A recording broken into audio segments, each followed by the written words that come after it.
all. Thank you for joining us today for this important and timely conversation. My name is Kelsey Herbert, and I'm the National Campaigns Director with Faith in Public Life. Right now, after years of Congress's inaction, the fate of almost 1 million young immigrants is in the hands of the United States Supreme Court. And because of the COVID-19 crisis, it is expected that the Supreme Court will release a decision on the fate of DACA in any day now. Whether it'll be officially terminated or be able to continue. In this moment, DACA recipients and their families are not only faced with the threat of a global pandemic, but a decision that could upend their entire lives. And as people of faith, it's critical that we're informed about the current situation and clear on the actions that we can take to be in solidarity with DACA recipients and their families in this trying time. So again, thank you all for joining this conversation. Please take a moment now to share this Facebook Live link with your network to invite more people into this very important and timely conversation. To begin, I'm really excited to have our panelists introduce themselves. These are many DACA recipients and immigrant rights leaders, people who have been leading this movement for years now. And so we're really grateful to have them and their expertise here to share with us as people of faith, how we can be involved, take action, and make sure that we are informed on this really important topic. So thank you so much. And Jose, we can start with you. Hi, everyone. My name is José Arnulfo Cabrera, and I'm the Director of Education and Advocacy at the on migration at Ignatian Solidarity Network. For me, I think it's very hard to think of one of the most powerful moments of having DACA or being a DACA recipient and being an immigration rights organizer. But I think personally for me, it was when I had the opportunity to get advanced parole and be able to go down to Mexico and to meet my family for the very first time. And my mom is one of 12, so I have a big family. And my mom always loves talking about them, but I never knew who was who. And I also had the opportunity to meet my grandparents, which was very special for me. Thanks, Jose. Veronica?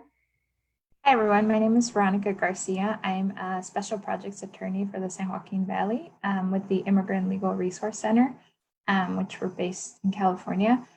I've been thinking of what powerful or what memory sticks out in the work that I've done with DACA recipients. And something that comes to mind that's super powerful is while I was in law school, I did a lot of clinics with DACA recipients around the time that it was announced. And it's great. It was great to help individuals and see the opportunities that it gave to people when we started doing renewals. And I've been working with DACA recipients ever since. Thank you. And Diana? Hi, thank you first of all for having us. So my name is Diana Pliego, and I'm a policy associate at the National Immigration Law Center. And I did have to think about this question a little bit. I think for me, it's actually probably a recent experience. It was actually on November 12th when the Supreme Court heard oral arguments. As many folks might know, we worked really hard to get a number of DACA recipients to be inside the Supreme Court, which we thought was really important for our directly impacted people to be in the courtroom, able to look these justices in the eye as they're debating our futures, essentially. And that was really powerful. But I think for me, the moment that was most powerful, I think, is like when we came out all together, holding hands, whether we knew each other or not, and then we were greeted by the massive crowd that was outside. And even though it wasn't a joyous occasion that we were there, we were defending the program. It was just such a powerful moment to know that we're not alone, to see the sea of people who came out in support, and that even when things are tough and when you're in these battles, like to know that you have kind of like an army of people who are behind you in this fight. So that was a really powerful moment for me. Thank you. I'd like to welcome Pastor Orlando. Hi, everybody. Thank you, Kelsey, for having us. My name is Orlando.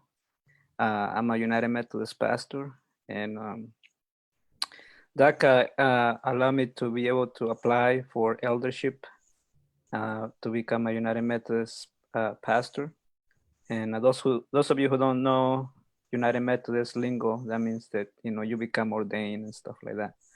And so I was able to begin the process because of DACA, and now I'm an ordained elder in the United Methodist Church. So that gave me the ability to do that. So, and I would like at this time to offer a prayer. My tradition is Christian, but I'll try not to exclude anybody else. So will you join me in prayer? God of justice, God of love, God of peace, we thank you for this moment here that we gathered together to discuss this issue of DACA. God, we ask that you help us to be able to move forward with love and with your wisdom. God, help us to discuss these issues and to be able to know how to help and support one another. And these are difficult times, God, but we know that you are strong and that you will always bring about a resurrection and hope, and everything is going to be okay. Thank you, God, for all that you do, and thank everybody that is here. I pray these things. Amen. Amen. Thank you so much. And we are in Holy Week. Passover begins today and Ramadan shortly. This really is a holy season and a season of liberation. And so together as a faith community and advocates, we're toward that for all people. And so thank you for that reminder and that call to love in this really difficult time. So to move forward, so if each of you could tell us about the moment you found out that President Obama announced the decision to implement the Deferred Action for Childhood Arrivals program, and what that moment meant for you and your friends and family. We could start with Jose. So I had heard rumors of it, and because of my activism, I knew I kind of saw it coming, and I'll share a little bit more of that later on. But at the time, I was in high school and I was working at a mechanic shop, and I was in the process of actually changing my first engine for the first time when my mom called me, and she told me that it was happening, and it was, I think I just was in shock. There was a sense of me who didn't believe it, and so it was a weird day, and I just remember going back and just working on the engine. So that's where I was and what I did when I first heard. Thanks. And Diana, what did that moment mean for you? And do you remember where you were when you heard? Yeah, I actually I was at I think church youth group when it was announced, and I was oblivious to what was happening. And I wasn't in the movement at that time, so I didn't hear any rumors of it. For me, it was a complete shock. And it was actually my parents who told me about that President Obama had made this announcement, and I didn't really know what it meant, but I kind of just knew that it was the answer to the prayers that I'd been praying, and that my life would change afterward. And it definitely did after that. It allowed me to go to college and allowed me to finish my education, and it changed the economic life of my family forever. So yeah, I'll never forget getting that news. And Veronica, would you be able to share? Yeah, I was working at a high school at the time, and I also wasn't working directly with the immigrant rights movement, but I found out from a mom who came in to ask me about how her daughter could access this program, and asking about, what was the process and how could she benefit. And, it was really good to be able to help and give an actual, they would receive something that would help improve, their ability to work. So it was really great. Thanks, and Pastor Orlando. My friend called me I didn't know what DACA was or what it meant, because before it passed, I think we were focusing on passing the Dream Act, and that was that's what we really wanted. And but my friend called me and he's like, hey, he told me that DACA passed, and I didn't even know what it was. But I also felt I felt like Obama chain us, like because we were expecting the Dream Act was gonna pass, So, but that I didn't know what DACA meant at that time. But I don't know. I felt good about it, but I also felt like it's not enough. So. Thanks.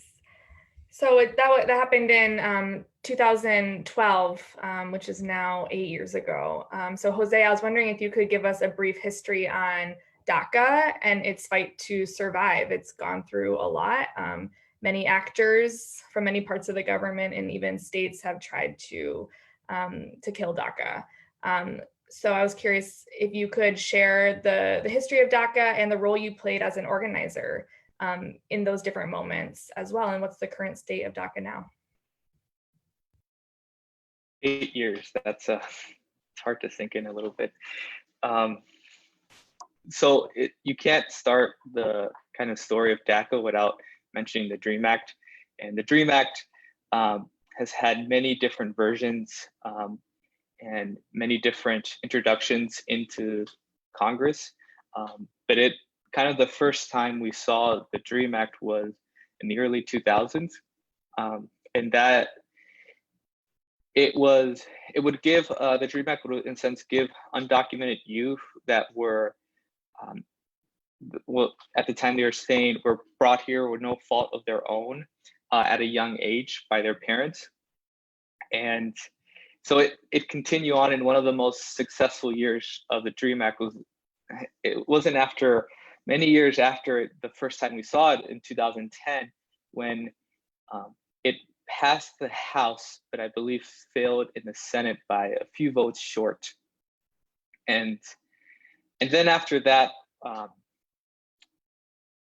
so in 2008, President Obama had just been elected, and one of the things that he was running was he would give a pathway to citizenship for undocumented people living in this country. But we saw a growing number of massive raids, a lot of deportation. I believe he deported 3.2 million undocumented folks in his whole, both of his terms of presidency combined. And so leading up to 2012, there were a lot of undocumented youth that were getting deported. And so given that it was an election year, many advocates decided to do civil disobedience and shut down and put pressure into Obama into giving us some form of protection. And I remember that I was kind of, I would say, beginning my organizing career in Cincinnati, Ohio. And one of my mentors and kind of someone that was teaching me the ropes of organizing, his name was Marcos Saavedra. He was also one of the Dreamers 9.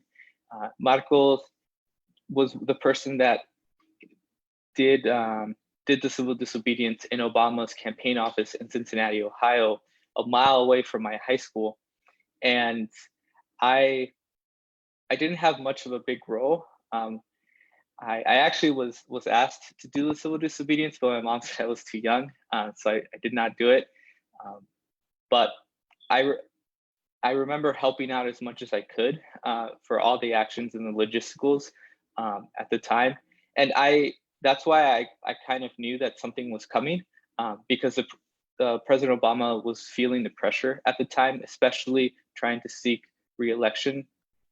And so then shortly after that, after he and many others were doing civil disobedience in Obama's campaign office, shortly after that, that's when President Obama announced DACA, Deferred Action for Childhood Arrival.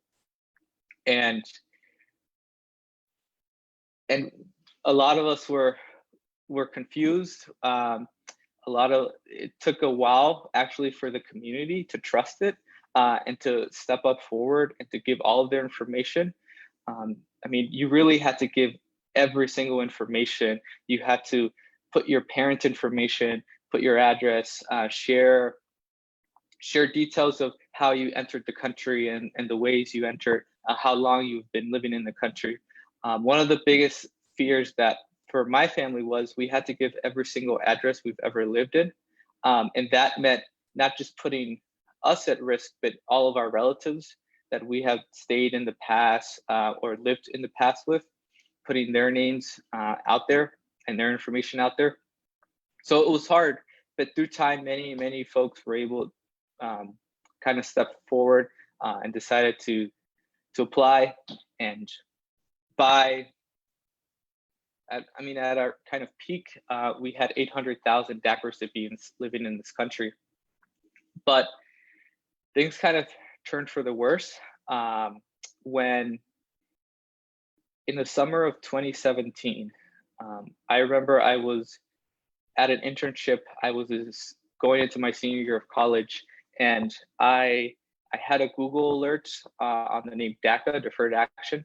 And that morning, there was an article, I believe I forget what news station broke it, but it talked about a letter that Attorney General or that a judge from Brownsville, Texas, sent to the Trump administration, telling them to end the DACA program, otherwise they would sue the Trump administration.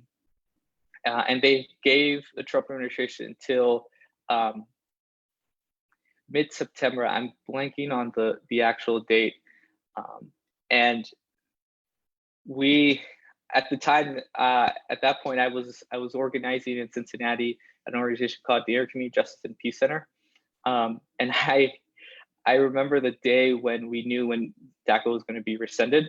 I woke up with like 102 fever, but I knew it was going to happen. And we had a rally planned that we were going to get folks to stand outside Portman's office, asking him to pass the Clean Dream Act, because at that time, right after the letter and all this was out in the media, the Senator Durbin and Senator Graham, they introduced the DREAM Act again in the Senate. So we were pushing for Portman to support the DREAM Act, and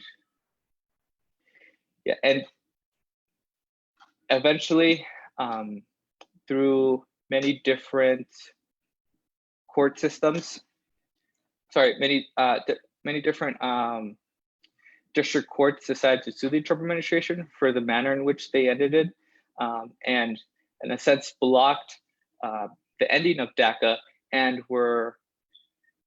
DACA recipients who had DACA were able to continue renewing, but new folks that were just turning 16, which was the age when you were able to qualify to apply, they were not able to apply.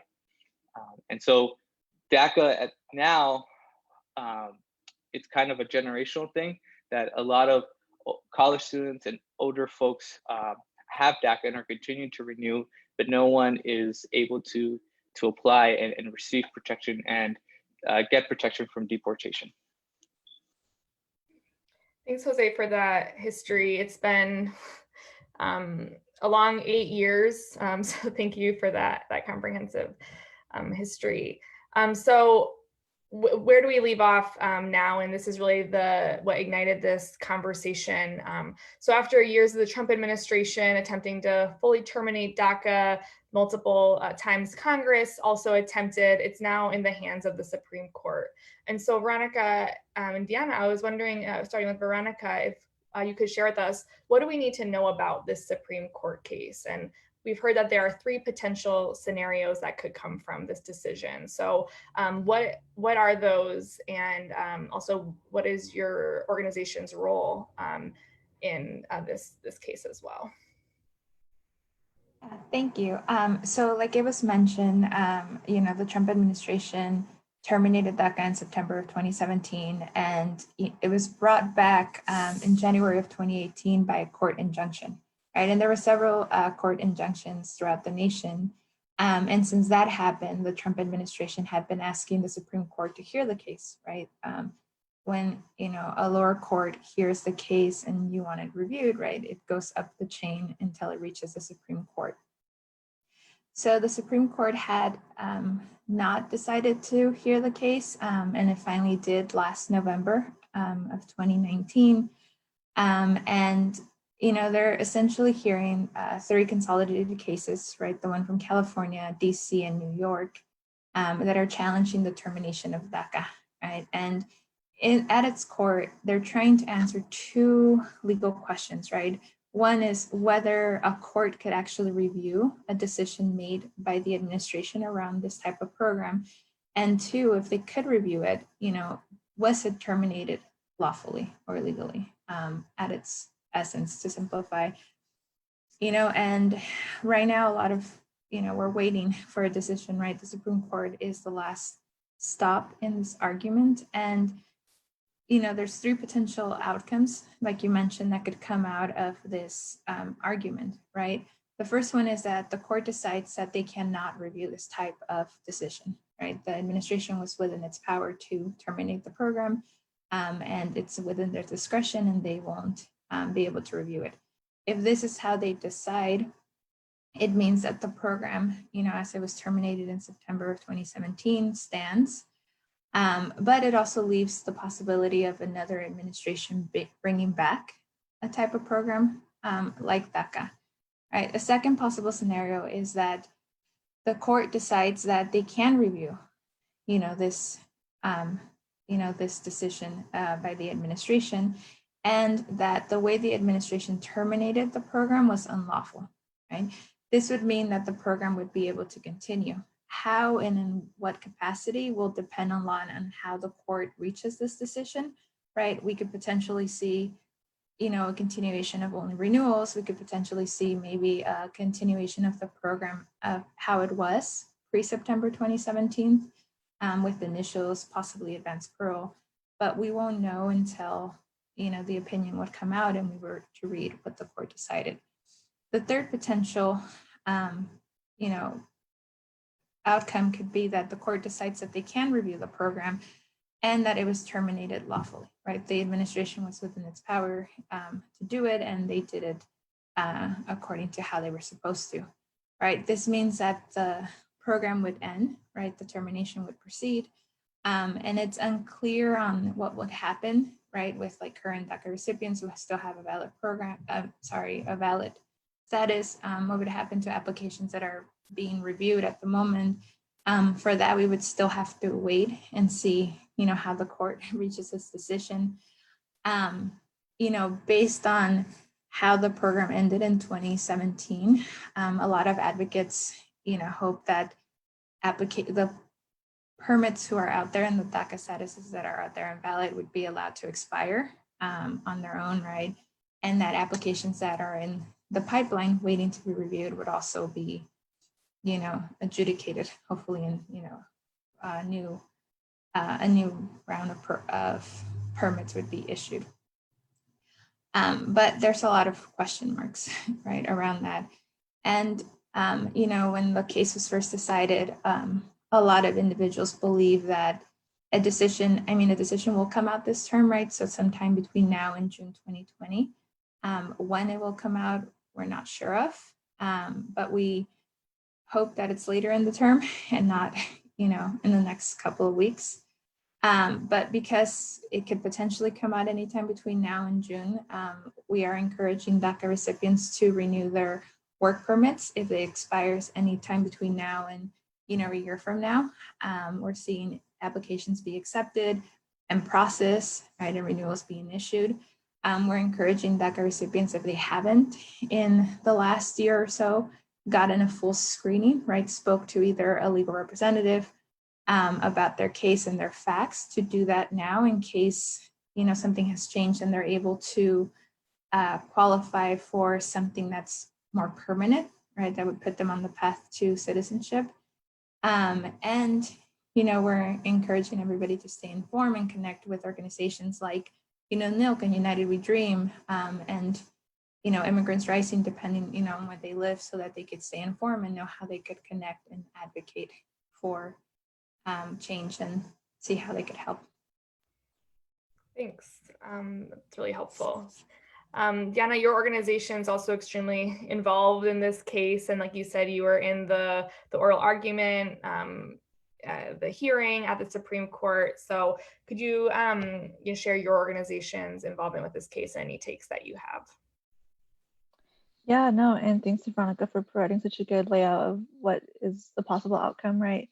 So like you said, we are representing certain plaintiffs in the Batalla Vidal case, and so that was one of the two cases that was able to get nationwide injunctions for DACA recipients across the country that has allowed these renewals to be in place, right? And so we've been really dedicated to fighting for the program, protecting it, defending it, both in the courts and trying to get protections in other ways. And so I think the only thing that I would just echo it from Veronica's message is, it is a really complex issue, and we won't, even if the court, has a bad ruling, I think the message to DACA recipients and to people that I would echo is that it won't necessarily mean that your work permit or your DACA are automatically invalid the day of a bad decision if that happens.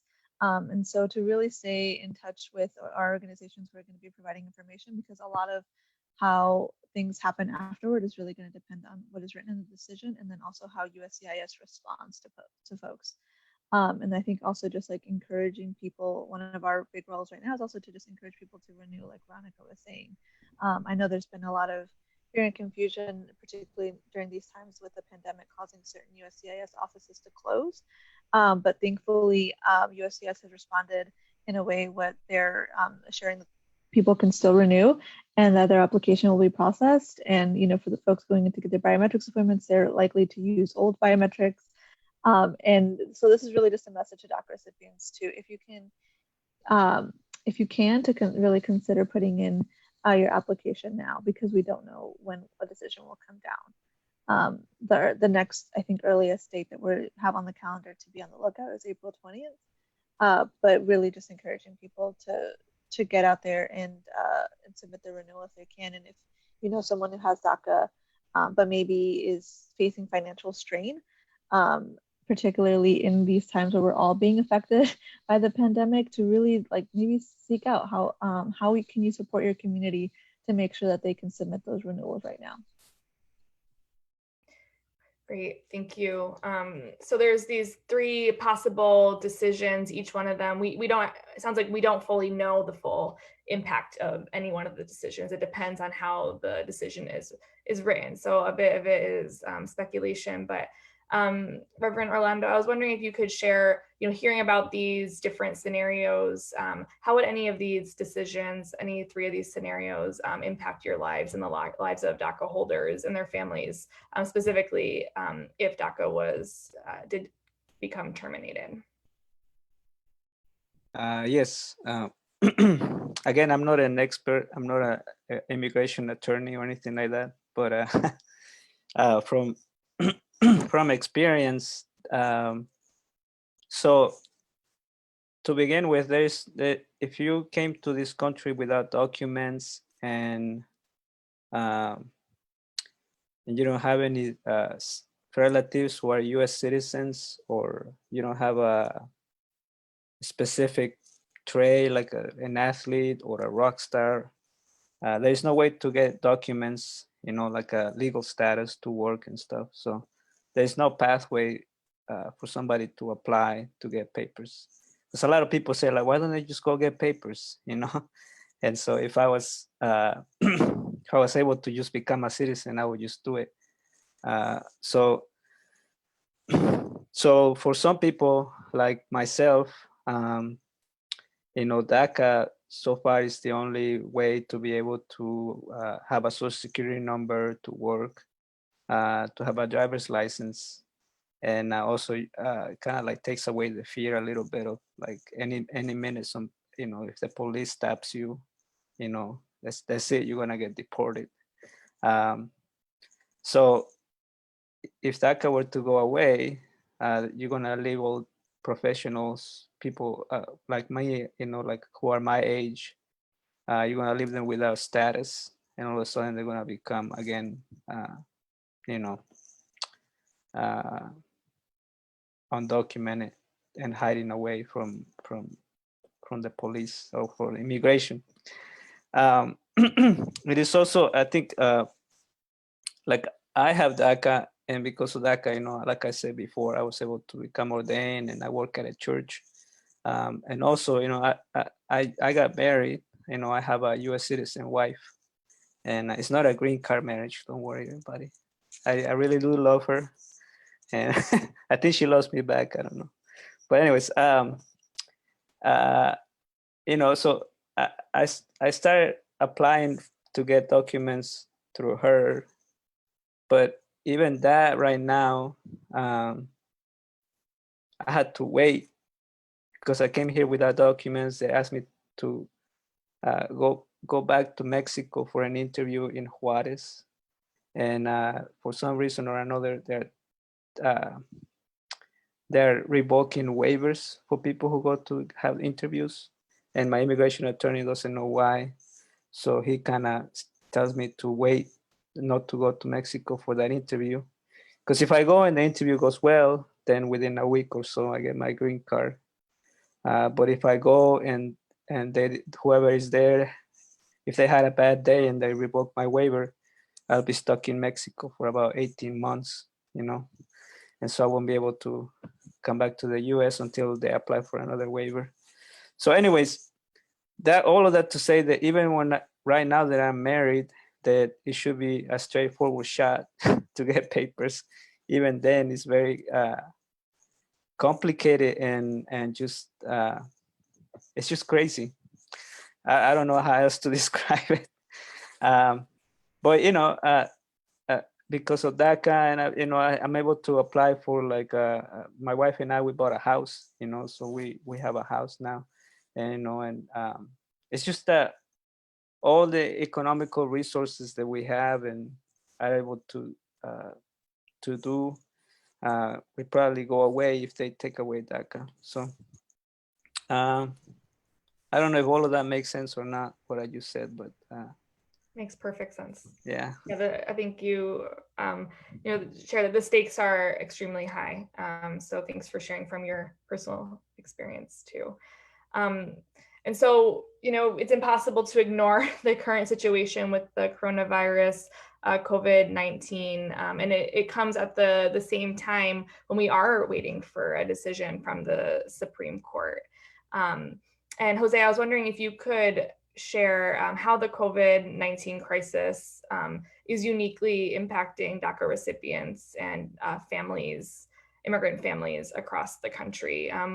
We know that the virus impacts people of all race and class, but our systems that exist make it so people are impacted differently overall. And so if you could share what you're seeing or hearing around the country from DACA recipients and their families and immigrant families in general. Sure. So I think I want to speak a lot more in terms, and personally for me and what has been happening, the reality in my community. I actually came here to my mom's house in Cincinnati, so I've been hearing a lot more. My mom is still organizing in the community, so I hear a lot from her what our community is facing. One of the biggest things, and I think the hardest for immigrant communities, is that there's not a whole lot of translation happening to what is going on, and to what a lot of the stay-at-home orders means for different states, different cities, and then kind of nationally. I believe the first kind of order that the governor of Ohio issued, I spent that weekend for hours translating what that meant for immigrant families. And thankfully, a lot of other organizers across the state have worked very hard to get a lot of this orders and what this means translated in various different languages. So that has been a big help to many undocumented communities. in immigrant communities. For in my family in particular, my mom cleans houses for a living. So she hasn't been able to work since since a lot of this stay at home has been happening. So financially, it's put our family under strain. Thankfully, I'm able to work from home and have been able to help her a little bit with the bills. But there are many families out there. There are many undocumented and DACA recipients who aren't able to, who don't have a job where they're able to find work. One of my very close friends, she's a researcher at the University of Cincinnati, and she's struggling with her work to figure out how she's going to get paid, or if she will get paid. So that's been one big strain, and I think a lot of families and a lot of Americans across the country are feeling that as well. It's not very kind of specific to immigrant families, and thinking about saying that, it reminds us that this is how much Americans we are and how much we're embedded into this culture. A lot what everyone in the nation feels and gets hit, we also get hit, and a lot of times it's even a little bit more. And one other big hardship has been that a lot of families have kids, and their kids are staying at home and working from school, and a lot of families can't afford to have very high speed internet, and a lot of times families struggle to be able to support their kids while they're going through that through schooling, and it's particularly being hard. We've had a lot of relatives and as well as a lot of community members who are struggling to find access to good internet service for their kids to be able to stay online and to continue with the heavy workload. Because if you have 3 or 4 or even just 2 kids who are using the internet a lot to look at videos, to hop on Zoom, it makes it hard, and it puts a strain on the internet service that we have. So that's been one thing that we have been feeling here, especially my family and my community, that we've been hearing a lot. And I'm sure that it's different for everyone all across the country, and all different forms of kind of stay-at-home policies that each state has had. Great. Thanks, Jose. Dana, is there anything that you want to add? What you're hearing, what you're seeing, what you're experiencing? Yeah, I mean, I think that's a really good summary. Like, I think generally, you know, like Jose said, everyone is hurting right now, in one way or another. But I think oftentimes immigrants are one of the groups who hurt differently and uniquely in times like this, particularly when they are left out of relief packages that Congress passes, when they are excluded specifically from the relief that everyone should be getting in a time when we're supposed to be acting like a community, right? To lift each other up and ensure the health and safety of everyone. And, you know, one thing that's particularly that stands out to me is, you know, a lot of DACA recipients wouldn't have access to healthcare if it wasn't for their employer. And so in a time when we are fighting for access to healthcare for all, you know, DACA recipients on top of this, potentially, you know, having a decision that could take away their ability to work, and with that comes also their healthcare. So there's so many layers to the situation. And, you know, we could talk for a much longer period of time, but I'm happy to also talk about how this is impacting the Supreme Court case. Great. Yeah. So, you know, for a long time, we were hearing that the DACA decision will probably come at the very last minute in June. And so, Jen, if you could just share more, how has that changed and why did that change, and what's being done to try to delay that, or what is the ask currently? Yeah, well, I don't know if we will be delaying it, but we're still on the lookout, and it's really just unpredictable times right now, and so we really could see an early decision, or we could see a later decision. It really is, it's kind of hard to predict. But one thing that has happened is that the plaintiffs in our Batalla case have actually made a filing with the court, where they have basically laid out an additional case and highlighted how this pandemic, this health crisis, actually just further highlights that the administration really didn't take everything that they needed to consider into consideration when they made the decision to terminate DACA. And so with that, we're really just hoping that the court just takes that into consideration for their decision. Because like Jose was talking about, like we are seeing how immigrant families, not just DACA recipients, but mixed status families and documented families are all being hurt so much by this. And so I think it's obvious to see that, if there's a bad decision where potentially hundreds of thousands of people lose their ability to work in times where they're already so uncertain, obviously that would have a greatly negative impact on people. And particularly in a time when we are in need of like healthcare workers and relying heavily on essential workers throughout the country, that aren't just in the healthcare field, but are delivering your groceries, that are farm workers. There are so many people, Uber drivers, there's people risking their health every single day to make sure that our country is still functioning. And 27,000 of those are in the healthcare field. And we don't even know how many more are doing essential jobs. And so we hope that the court really takes that into consideration before they issue a decision. And they recognize that we are part of the fabric of the society. And particularly in times like this, we are an essential part of the fabric of the society.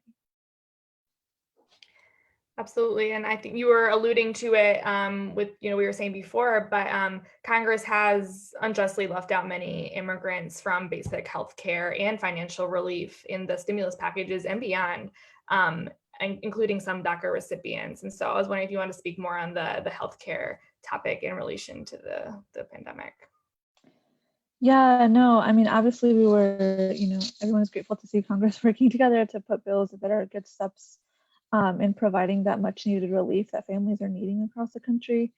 But unfortunately, we did not see them extend a lot of that relief to immigrant families. Many of them were left out, both in the provisions where the increase was access to healthcare and to the financial relief through like the stimulus checks that we're seeing.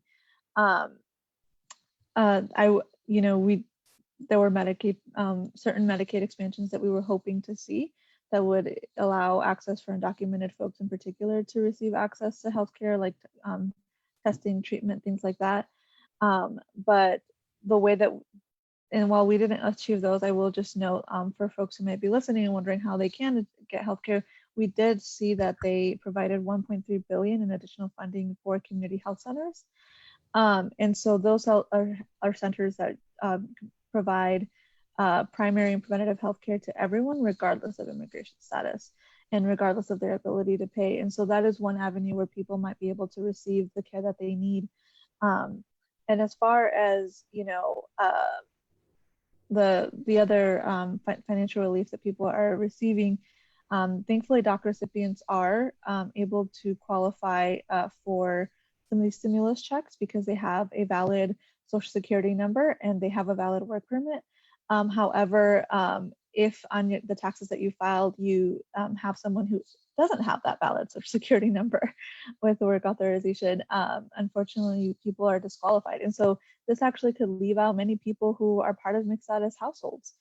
If you're a DACA recipient and you are married to someone who doesn't have any status, that could affect you. And so we're really hoping to see in this next bill that Congress really take a look at how do we include every single member of our society that is contributing and that is a part of us. And I think also just from a faith perspective, right? It's immoral and wrong to be leaving out anyone. The coronavirus does not discriminate in any way, shape, or form. And so why should we be leaving people out of access to basic healthcare and essential financial relief that people need? Great, thanks. Veronica, if you could share the work of the Immigrant Legal Resource Center and what support you all are providing or advocacy around the stimulus packages or the COVID-19 crisis. How is your organization supporting in this time? Yeah, so we, we're working to advocate for a response plan that's more inclusive. Like Diana mentioned, a lot of individuals were left out of this, a lot of undocumented individuals who do a lot of work and are essential workers, right? One population that comes to mind a lot is like farm workers, right? Undocumented farm workers who are keeping food on our tables, but aren't able to access any of the relief because they are not work authorized, you know? So there's definitely work going on around advocacy around there. And also the Immigrant Legal Resource Center has been doing a lot of work on advocating for those who are in detention because of the risk of being in such close quarters, right, during COVID-19. And actually, you know, if people visit our website, we have a page dedicated to some response plans and action plans around COVID-19 and its impact on the immigrant community that I could definitely share so we could post with the group and they could see some of this, read for themselves and get some resources around it. Great, and we'll put that your organization link in the chat on Facebook so folks can be directed there. Thank you. So the kind of turning back to the SCOTUS decision, the overall Congress this whole time has had the ability to act and to take action to provide a permanent relief citizenship for all immigrants, including DACA recipients. And so the case being in SCOTUS is really a direct link to Congress's inaction. And so I was wondering if, Diana, you could share the status of legislation in Congress right now, and what are you advising people to advocate for, and what are the bills out there right now that people can be tuned into?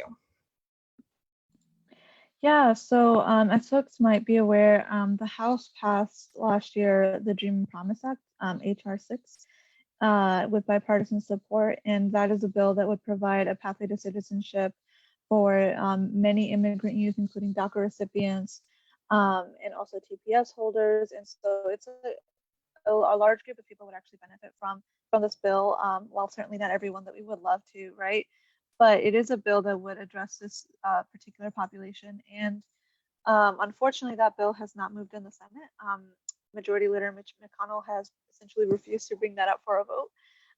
And so we're going to obviously continue to call for these permanent protections for a bill like HR 6, the Dream and Promise Act, to pass, to come to a vote in the Senate, and really to do that in a way that doesn't hurt people. I think oftentimes what we see is folks will try to essentially, it's a phrase that's often used, but I think it's very true, is to use DACA recipients, to use immigrant youth as bargaining chips to get you know, a really long wish list of very harmful legislation that would hurt so many immigrant communities. And so what we're trying to do is really urge Congress that we focus on legislation that doesn't hurt people. And so that's one thing that we're doing. And I will also mention, you know, in light of all of what's happening with COVID-19, one thing we're also asking Congress to do in the next relief package is to provide automatic extensions of work permits, not just for DACA recipients, but to TPS holders and anyone else who relies on these work permits, to just do an automatic extension of those in the next relief package. So it's an additional ask that we have. So yeah. Thank you. Does anybody else want to share their perspective on Congress and what people can be advocating for in this time?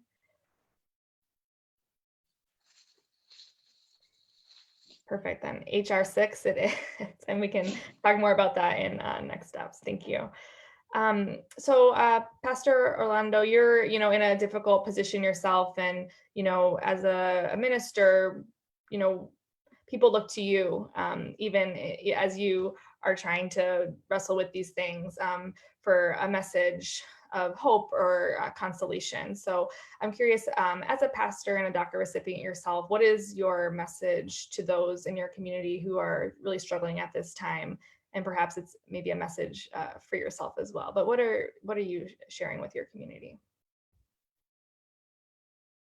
That's a heavy question. Honestly, I can say that it seems to me that politicians are playing with us. You know, they always use this type of thing as when election comes, there's always a big decision that's going to take place, and whether you're against it or for it, it's always it's always a gain to get more votes. And as a person of faith, I gotta tell my people that our hope is not on this earth. We cannot change people. We cannot make people do what we want.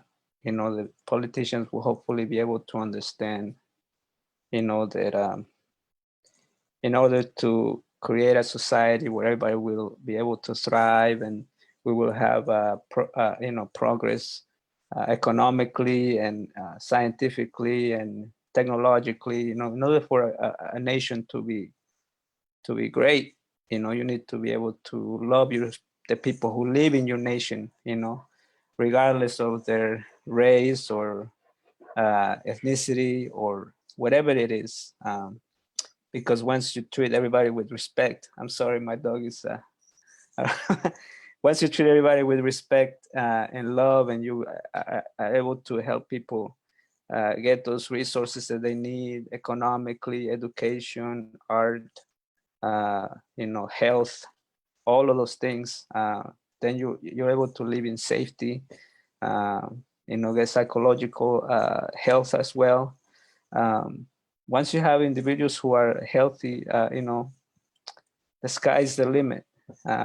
It makes sense to me. And I guess our job is perhaps that we need to educate politicians and give the message to them and tell them what we want and what we want to see in our communities. Those of you who can vote, people who are supporting immigrants, I would encourage you to call your representatives, call your Congress people, and let them know, hey, can you pass the DREAM Act? Can you pass legislation that is not hurtful to people? Because you have the power, and unfortunately, politicians are swayed because of the votes they want. Most of them. I mean, there's some good politicians out there, right? So that's I would say one of the things I would encourage people to do. That we're not powerless. That we can, those of you who can vote can call your politicians. Those of us who cannot vote, we can learn to talk to people. Get to know your neighbor, show them some love. If you see somebody with a Make America Great hat on it, kind of like, hey, talk to me about why you're wearing that hat, or, have you heard my story? Here's who I am, because once you build connections, once they know, that DACA recipient is not just he's not just an immigrant who came here to steal or money or whatever. He's José, or he's Veronica, or he's Diana, she's Diana, sorry. But you get to see them as people, and you get to understand, like, they deserve to be treated better, and what we're doing to them is not right. So I guess to bring it all back around, it's all about love, loving one another. And once we do that, I think we'll be able to talk about all these issues and find a solution that will benefit the majority of us. And I'm a pastor, and I'm Christian, but I would encourage people to also to seek spirituality. Find a way to connect to your soul, because a lot of us immigrants, especially who are living through this administration, it puts a lot of strain in our souls, because it's a lot of bad news. We confront bad news here, over there, and it's like every time we turn on the news, it's kind of like nonsense. And I would encourage you to meditate, find whatever it is that could fit your soul, and take care of yourself, take care of your health, and because that way you can continue to fight. So take care of yourselves, take care of your health, love one another, talk to your neighbors, and those of you who can vote, call your politicians. And I think that's all I have. Thank you, Kelsey, for having us, and thank you, everybody, for your work. Amen. Thank you for that. We do need to take care of our personal and also our community. So thank you for that message and that prophetic call that really is to all of us. So thanks for that. So we are in our last few minutes of our conversation. Thank you everybody for all that you've brought and added. I want to just wrap up with each of you going through and taking an opportunity to share how your organization is calling people to take action, what you think are the most critical things that we could be doing in this time, both to support DACA recipients and families amid the Supreme Court case and COVID-19. So Jose, I'll start with you. How are you calling on your network to support, and how can you invite this group to support? Yeah, we at ISN, we actually have an action alert. And if you go to ignatiansolidarity.net/faces of DACA, you can check out our website that has a link to the action alert, but as well as you can get stories of DACA recipients in the Jesuit network that are going to a Jesuit university or are alumni from Jesuit universities or are working in Jesuit parishes. And so they're called we have them as one pagers, and they have a quick Q&A as well. So please check that out. I also wanted to make a quick pitch for the Interfaith Immigration Coalition. We have been working very hard leading up to the SCOTUS decision. We've had 2 webinars. One of them, actually, Pastor Orlando was in it with us, and so hopefully the links will be shared. We have a Lenten toolkit where we did pass Lent, but I think a lot of the resources in that toolkit are still, you can use them, very useful. And in the second webinar that we had in the Interfaith Immigration Coalition, we talked a lot about the actions that you and your community can take when the SCOTUS decision is released, and as well as different mental health resources that are out there and available for DACA recipients once the decision has dropped. Thanks, Jose. And those will be all those Ignatian Solidarity Network and Interfaith Immigration Coalition resources we added to the chat. Thanks for sharing those. And Veronica, how is your organization asking people to take action at this time? So we work primarily with attorneys and legal advocates who help individuals apply for some type of immigration relief. So we've been doing a lot of work with updating resources that advocates, both legal and non-legal, could use to help DACA recipients either renew their work permits, and also how to pass out information. I think a lot of organizations are doing a lot of great work and resources for DACA recipients. So ensuring that people stay informed and are accessible to all.